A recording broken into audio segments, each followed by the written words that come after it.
अब नीललेशा वाला, नीललेशा का क्या परिणाम होता है, नीललेशा कैसे होता है देखिए। गोमट सार जीव कांड में कितना सुंदर बताया है।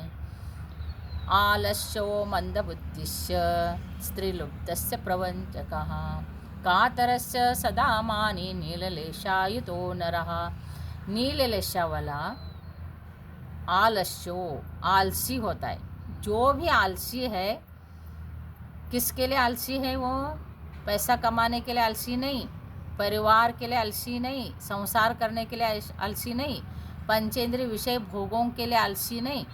वो आलसी होता है कि हर चीज़ में, धर्म करने में आलसी है और अच्छा चीज़ करने में आलसी है, या तो हमेशा उसको जैसा कहते हैं ना कि सोने का ही बहुत ज़्यादा उसकी प्रवृत्ति होती है, लेट उठने का, फिर ज़्यादा सोने का, और कोई भी चीज़ करने के लिए आलस्य करने का, धर्म सुनने में आलस्य करना, मंदिर जाने में आलस्य करना, और कोई अच्छा काम करने में आलस्य करना। तो आलस्यो आलसी होता है, लेजीनेस। तो ये आलस्यो मंद बुद्धिश्य, फिर वो कैसा रहता है? अत्यंत मंद बुद्धि वाला। उसको कुछ भी पढ़ाया जाए या बताया जाए तो उसके अंदर घुसता ही नहीं है। तो ऐसे मंद बुद्धि वाला होता है। आलस्यो मंद बुद्धिस्य स्त्रीलुप्तस्य प्रवंचकः। और स्त्रीलुप्त मीन्स स्त्रियों के प्रति उसके बहुत ज़्यादा आसक्ति भाव बना रहता है। और प्रवंचका मीन्स चीटिंग करता है। जैसा फॉक्स होता है कहीं, तो वो ऐसे किसी को फंसाता है, तो ऐसे फंसाने का काम जो करता है उसको क्या कहते हैं? प्रवंचकः कहते हैं। वंचक, अच्छे अच्छे बातें करना, मीठे मीठे बातें करना, लेकिन वो उसको किसी न किसी प्रकार से फंसाना, तो ऐसे करता है। तो वे नीललेशा वाला होता है।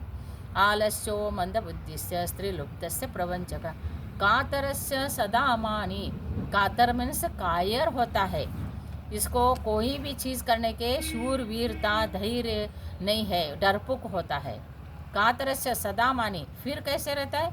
मान कषाय से भरा हुआ रहता है। इसके अंदर बहुत मान कषाय रहता है। सदा मानी नीललेशा इतो नरा।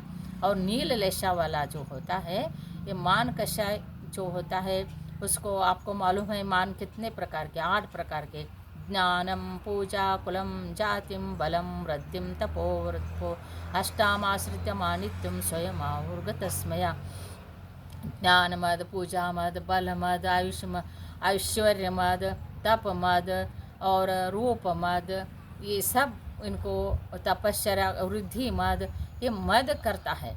ज्ञानम पूजा कुलम जाति, कुल मद जाति मद, ये 8 मद है इसके। मैं कितना श्रेष्ठ हूँ, मैं कितना सुंदर हूँ, मैं कितना पैसे वाला हूँ, धनवान हूँ, मेरा ही सब प्रभुत्व है, मेरा ही सब चलता है, ऐसे हर चीज़ में मान करता है।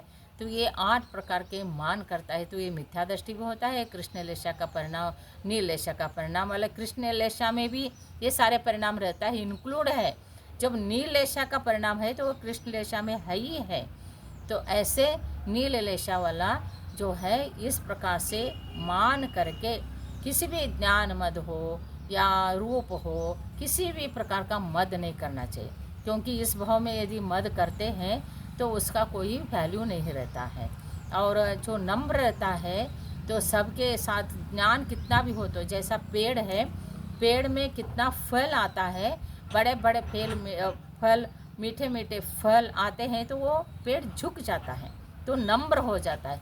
ऐसे ज्ञान से भी नम्र रहना चाहिए। संपत्ति आ गए तो, पैसा आ गए तो भी नम्र होना चाहिए। और यदि रूप सुंदर है तो भी नम्र होना चाहिए, ऐश्वर्य है तो भी नम्र होना चाहिए, ख्याति है तो भी नम्र रहना चाहिए, और अपना जाति और कुल श्रेष्ठ है तो भी अपने अंदर नम्र रहना चाहिए।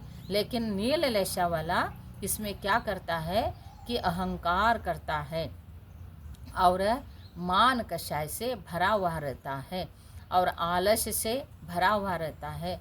ऐसे नीललेशा बोल के आलस्यो मंदबुद्धिस्य, आलसी मंदबुद्धि वाला, स्त्रीलुब्धता, प्रवंचक और कैसे कायर अर्थात कायरपना और मान कषाय, ये नील रेशा में होता है।